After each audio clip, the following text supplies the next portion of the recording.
ergaatokon aggeeffadha ergaan gidduu kana jiru kanan ilaalaa jiru waa'ee ifaati amen ammanis isuma irratti dubbadha macaafa raajii Isaayyaas boqonnaa 60 lakkoofsa tokko kaasee amma 3 irra isa jiru ergaa kanan dubbadha sirnaan dhaggeeffadha ergaan kun waan lama irratti xiyyeeffata isa kaleessaa irratti xiyyeeffata futurity isa borii irratti xiyyeeffata ergaa kana keessaa icciti fudhattanii baatan qabdu waaqayyo waan isin agarsiisu barbaadu qaba hallelujah waaqayyo abbaa seenaati waaqayyo abbaa seenaati warri seenaan qabne kan akkasumaanitti waaqayyo abbaa seenaati yeroo baay'ee kan dura mul'atu warra seenaan qabnedha kan dura argame gidirsu dhiphisu yaaddeessu boosisu warra seenaa gabaabaati abbaan seenaa dheeraa waaqayyoodha abbaan seenaa dheeraa waaqayyoodha Jelovana yazaka paradias ifni kee dhufeera ulfinni waaqayyo siif ba'eera ifni kee dhufeera ulfinni waaqayyo siif ba'eera sabni amen jedhee yefrata kanaafis ka'ii ibsi kanaafis maal ta'i ka'ii ibsi kunoo dukkanni lafatti hin uffisa dukkanni limitii saba lafa irraa hin dhoksa kuno amma kan dhufaa jiru kan waaqayyo argaa jiru kanatti argaan jirre nu isa kaleessaa beennaa isa har'aadhaa beennaa iji keenya manaa kanaan achitti darbee waa hin argu waaqayyo inni kutaa baraa keessatti alootatti waan achi as deemaa jiru biyyatti waan achi as deemaa jiru inni argu waaqayyo galgala kana ergaa tokko si agarsiisu barbaada ergicha akkas kan jedhudha sirnaan dhaggeeffadha kunoo dukkanni limixiin dhufaa jira dukkanni kun immoo lafa uffisuudhaaf jira dhaggeeffadhaa fudhadhaa kana kunoo dukkanni lafatti hin uffisa dukkanni limixiin isii saba lafa irraa hin dhoksa siif garuu himni waaqayyoo hin ba'a ulfinni isaa si irratti hin argama dukkanni naannoo ati jirtu uffisuudhaaf jira yeroon fuula kee dura jiru yeroo sodaachisaadha chukantayas a gloria diabos naannoo keetti yeroo dukkanni marsuu yerootu jira dukkanni achias dhalootatti achias dhufaa jiru jira dukkana kanaan akkatin banneef garuu dukkanumichuma keessattan ifa barabaraa siif ta'an maali dinqiin jarana ola kaataya wazzala diabosai evene genevendai hepapa kataya ruzakato zakapa lonia diabose la cosa dirra samni lava irra gara ifake motonnis gara biiftu sasiba uhin nufueda ol jadi asif achilali hundumti isani walitti qabamani gara ifake hin nufu amen ilman keefi fagoda hin nufu intaloonni kees kaasuutti baatamanii gara ifakeetii hin fidu ergaa gurguddaa lamatu waan wal faalleessan lama wal keessatti agarra iddoo kanatti wantoonni wal faalleessan lamaan kuni inni tokko ifa inni tokko dukkana jarri kun lamaan warra tokko ta'uu dandeenye warra walii wajjiniin in adeemne tasumaayyuu sirna uumamaa waliif faallaa ta'anidha waaqayyo akkas jedhe sabni Israa'el yeroo waaqayyo dubbii kanatti dubbatu saba abdii kutataa saba harka boojuutti kufee saba qe'ee hin qabne saba abdii hin qabne saba waan ilaallatuuf waan fuula duratti intaa wanti gaariin jedhee eeggatu hin qabne saba gaddarraa kan ka'e mudhiinsaa hiikame gaddarraa kan ka'e ofirra kufee kan taa'u namni hundumtuu gaafa wal argu gadda ka walitti taasa'u rakkina ka walitti taasa'u yeroo ulfaataadhaaf yeroo miixuu jabaa keessatti dubbate waaqayyo akkas kan jedhu dubbate waaqayyo sabni kun yeroo sanaa abjuu ifaadhaa hin qaban ifti isaanirraa fagaateera gara kaabaatti yoo ilaalan dukkanaa kibbatti bahaatti yoo ilaalan dukkanaa kan nama abdachiisu omti tokkon jiru inni ofiisaatiin fagootti ilaalee argu waaqayyo akkas jedhe ani waa argeera dura keetti jedhe waaqayyo inni ani arge suni ifatu siif ba'ee jira ifni kee dhufeera jedhe waaqayyo ay iyyiin harkaa fuudhi isin irratti labsee deema galgala kana iyyaan harkaa fuudha uzzula hadiyaaboo seekee perreje tasuma waan hin fakkaanne tasuma waan hin abdatamne tasuma yeroo ulfaataa tasuma yeroo miixuu tasuma yeroo gaddaa keessatti dhimmi ati ilaalaa jirtu kun akka ati jettu miti kan kee ifni ba'eera argaan jira de waaqayyo Amiin. waaqayyo argeera sabni kun hin agarre garaagarummaan jiru sabni kun waa'ee ifaatiif ganaa boo'aa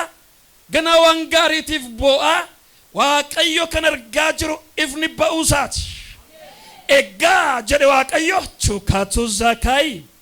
boo'icha kee dhiisi gadda kee irraanfadhu salphina kee lafa kaa'i gungummii kee dhiisiiti amma yeroo jedhe waaqayyo yeroo ifaati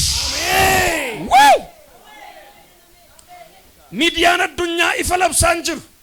miidiyaa addunyaa yoo dhageessan rakkina gidiraa dhiphina boo'icha biyya akkasitti nama akkasiitu lolaadhaan dhume biyya akkasitti balaa konkolaataatiin balaa xiyyaaraatiin nama manaatu akkas ta'e disaasterii qilleensa torneedoo lolaan namni wal fixe kan jedhu oduu yeroo hundumaa isin jeequ distraakshinii kan ta'e jeeqamsa halkaniif guyyaa dhageessu ani waan sittimaa oduun garasii dhufus oduun garanaa dhufus oduun gamaaf gamanaa walitti daddabalamu abdii kutachiisaa yaaddeessaa boossisaa gaddisiisaa yoo ta'e oduun olii dhufe garuu oduu gaariidha amiin olii banti waaqaa saaqee oduun olii gad dhufaa jiru garuu oduun abdachiisuudha oduu jireenyaati oduu guddinaati oduu nama ta'uuti olii kan dhufaa jiru nuuf gaariidha addunyaa qoraattiin guutee addunyaa bineensaaf ilmaan bineensaa guutanii addunyaa qamaaxiriin qabee nama karaa dhaabu guutee addunyaa gara jabeetti du'aan lafarraa nama dugugdu namni halkaniif guyyaa rafee yoo dammaqee gaddaaf gadadoo dhaga'utti kan irribaa ka'u addana kana waan gaariin dhageenyu yoo ta'e olii waan gaarii dhageessa barana olii waan gaarii dhageessa miidiyaa raja keessan kaasaa haala raja keessan kaasaa kaayifannoo irraa faannoo Kiristoos raja kee achi waan gaariitu se'eef dhufa waaqayyo akkas jedhe bara hin abdatamne bara waan gaariin hin jirre bara abdiin hin jirre bara salphinaaf kufaatii keessatti ifni kee dhufeera ifni kee dhufeera sabaa ifni kee dhufeera barri gaddatti irraanfatan barri salphinatti irraanfatan barri nyaatamuutti irraanfatan barri ifaa dhufeera akkas jedhe waaqayyo egaa waaqayyo biraa already ifti dhufeera waaqayyo toonii rakkinaa toonii gidiraa giddareera kanaaf amma ga'een jiru kan keeti jedhe waaqayyo ga'een inni kan keetii suni ifa ifee jiru sana kai fudhadhu biyya lafaa keessa fiigi paaworin inni guddaan ifi waaqarraadhaa dhufeera ulfinni waaqayyoo si gidduu dhufeera kai ifa ifee sana ibsadhu jedhe waaqayyo kanaaf waaqayyo akkas jedhe ana biraa ifeera ati garuu ifa isiif ifee sana kai ibsi jedhe waaqayyo oh hallelujah akkas jedhe wangeela Maatewos boqonnaa 5 irratti olaaltanii jettan isin ifa biyya lafaati biyyi lafaadhaa isiniin ifti har'a addunyaarra kan dhageessan gadda har'a addunyaarra kan dhageessan boo'icha har'a addunyaadha kan dhageessanii rakkina gidiraadha yaaddoodha dhiphina kanaaf addunyaa dhiphinaa yaaddoon disaasterii adda addaan kufaa jirtu ibsuudhaaf bara kana namatu barbaadama bara kana namatu barbaadama kutataa nama waaqayyootu barbaadama kutattuu nama waaqayyootu barbaadama hirra kase isinitti hin fakkaatin namni wangeelaa ganaa barbaadama namni dhugaan ganaa barbaadama raajii dhugaan ganaa barbaadama amanaa dhugaan ganaa barbaadama waaqayyo addunyaa sheepleesii taate kana addunyaa booci jireenyaa irra badee addunyaa biyyi lafaa abdiitti kutatee kanatti bifa gochuudhaaf nama ilaalaa jira ammayyuu Waaqayyo. Biyya Awurooppaatti jaarraa 16ffaa keessatti iyyumaan rakkinaan rukutamoo gidiramoo turan. Biyya sanaa ikoonomistii hedduutu jiru. Ikoonomistoonni jijjiiruu hin dandeenye ikoonomi biyya sanaadha. Waaqayyo biyya sana jijjiiruudhaaf gaafa ka'u namicha abbaa mul'ataa tokko nama tokko gaafate. Gaafa kaasee jedhu Waaqayyo garaa lafaa jalatti eebba dhalootaa agarsiise. Garaa lafaa jalatti nadaajii jechuun madda galii guddaa kan ta'e dinagdee biyya sanaaf bu'uura kan ta'e agarsiise. Kana booddee Waaqayyo nama sanatti gaafa dubbatu iddoo kana baasaa achi keessaatu eebbisiniif dhufa. Gaafa isaan dhagaan abbaa mul'ataa kana akka Waaqayyo jedhetti gaafa hojjetanii hamma har'aatti inni gaafa sana ka'e ikoonomiin isaanii hamma har'aatti gadi hin buune. Seera uumamaa boqonnaa 21 yoo laaltanii jettan Aggaariin inni ishee boossisee gaaffiin jireenya isheetii achuma ishee bira jira. Garuu rakkinni isheen qabdu arguu hin dandeessu turte. Mucaa isheetiif furmaata kan kennu lubbuu kan oolchu burqaan isaan jiraachisu achuma isaan bira jira. Isheen garuu abdii kutattee dhalli koo du'uurraa jettee irraa fagaattee boossi. Irraa fagaattee gadditi. Irraa fagaattee miixatti. Gaafa Waaqayyo waaqarraa aggaar ittiin jedhu agartuu isheetu baname. Har'a agartuun kee baname eebbasi bukkee jiru haa argu. Yeroo baay'ee naannofnee dhabna. Yeroo baay'ee olii gadi kaannee biyyoota lakkoofnee naannoo lakkoofnee waa meeqa qaqqabnee itti ba'uu dadhabna. Lakkaa inni gaaffii keetiif deebii ta'u suma bukkee jira Waaqayyo kaa'eera. Rakkinni jiru nutu arguu dadhaba. Har'aa kaasaa arguutti ce'a. Isa Waaqayyo siif arge arguutti ceesh. Viraadoos saakkaayyaa hadiyaaboo fagoo seetaati. Gaara gama kanaa jala yoo jirta ta'e manni kee gaara sana jala yoo jira ta'e Waaqayyo agartuu kee yoo bane albuuda chaayinaan barbaaddutu mana kee jala jira ta'an beektaati. Albuuda warri Ameerikaadha barbaadan Awurooppaan barbaadan gatii guddaa maallaqa hedduu kan argamsiisu achuma dhagaatii irra teessee kaatu sana jala jira ta'an. Waaqayyo eebba keessanitti futtaasee sinaa baasu. Har'aa kaa eebba keessanitti baa. Barattee eebba keerraa fagoo hojjettee digirii 2-3 lakkooftee achirraa fagoo daldaltee itti ba'uu dadhabda. Har'a kallattiidhaan isa kan keetiitti gaalish. Namni kan isaa dhiisee kan namaa dhiiba. Namni kan isaa dhiisee maasii namaa keessa joora. Ofumaa dafqa ofumaa boo har'a kan keetii wajjin wal argi. Zilaanii amantaa yaazaa kaapirejenda. Kanaaf hojii Waaqayyoodhaa. Pauzaasa guddaa jeneetarasa guddaa sana ifa baaseera. Ifa ba'e kana garuu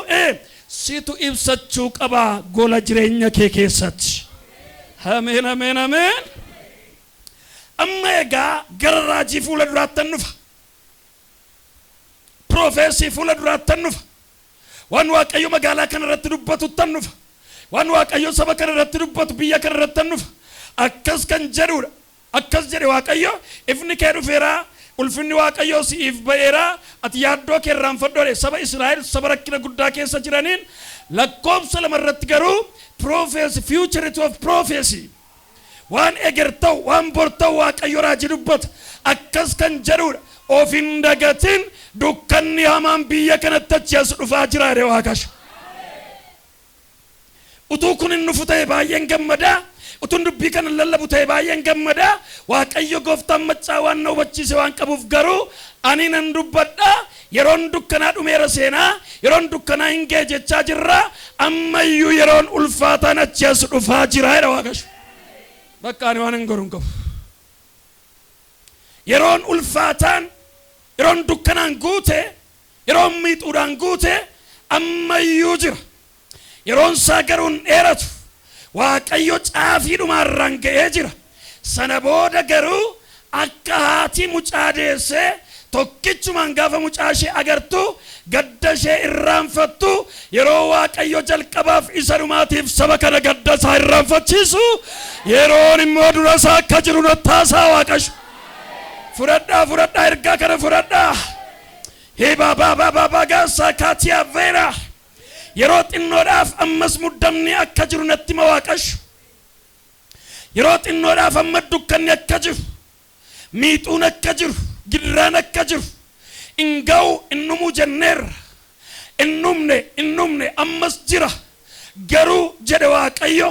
sana booddee yeroon gadda saba koo irraanfachiisuudha yeroon dukkana keessaa gara ifaatti dabarsuudha Samni waaqayyoon dhaga'u egeree isaa beeka borii isaa beeka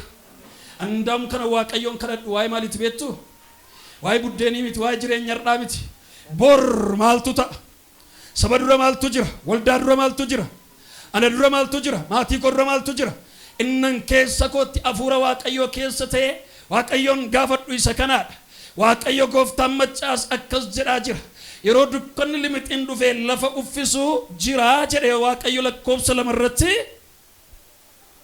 saba lafarraa hin dhoksa maaltu dukkanatu siif garuu jedhe waaqayyo kakuu galaamman moolaa sila waan lamane sinitti waan faallaa lamaadha waan iddoo kana jiru dukkanaaf ifni tasumaayyuu walitti hin firooman tasuma saayinsiin isaanii walitti fidu hin jiru waaqayyo lakkas jedha naannoo keetti dukkanatu ta'a saba lafarraa dukkanatu uffisaa Garasif garanan gidraada yaaddoodha dhiphina sodaadha naasuudha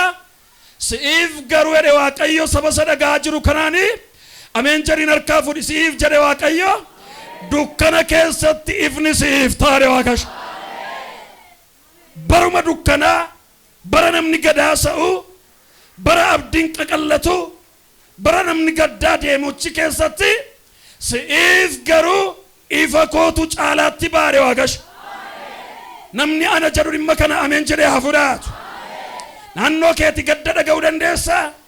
karaa garasii kana waan nama yaaddessu dhaga'uu dandeessa iddoo adda addaatti waan adda addaa ta'uu danda'a achuma keessatti kutee waaqayyo naannootti jirtutti garuu ifa isaatiin kontirooleera gaafas namni du'eef hin duunu gaafas namni rakkateef hin rakkanne gaafas boo'ichi dhufee boo'ichi mana keenya hin galu gaafas namni gaddeef hin gaddinu naannoo ijoollee isaatii waaqayyotu marsee eega dukkana keessattan saba koof ifa taare waaqayyo dukkanni ta'uunsaa beekamaadha kun dhaggeeffadhaa fudhadhaa gaaf tokko namni sun maal jedhe jettu waaqayyo irra dubbachaa jira waan ta'eef dukkanni ulfaataan inuma ta'a miixuun inuma jira rakkinni inuma jira achi keessatti garuu waaqayyo warra maqaa koo waammataniif warra anatti kooluu galaniif ani waaqayyo ifan ta'aafi erga akkas jedhe waaqayyo waan kan biraa tokko dubbate akkas kan jedhuudhaan immoo siif garuu ifni waaqayyo hin ba'a ulfinni isaa sirratti hin argamu erga jedhe lakkoobsa 3 irratti sabni lafarraadhaa gara ifa keetii dhufu jedhe waaqayyo hay ameen jedhiin harkaa fuudhi sabni dukkana keessa jiru maal barbaada ifa barbaada iftimmoo eessa jira mana ijoollee waaqayyo naannoo isaanii jira kanaaf utuun jaallatini abaluun eessa jira dhamee yerootti yaafatamu mandarri isaa nagaadha inni nagaadha manni isaa nagaadha ifa jira jedhama naannoo sana jedhamee yerootti namni gara keetti baqatu yeroon ga'eera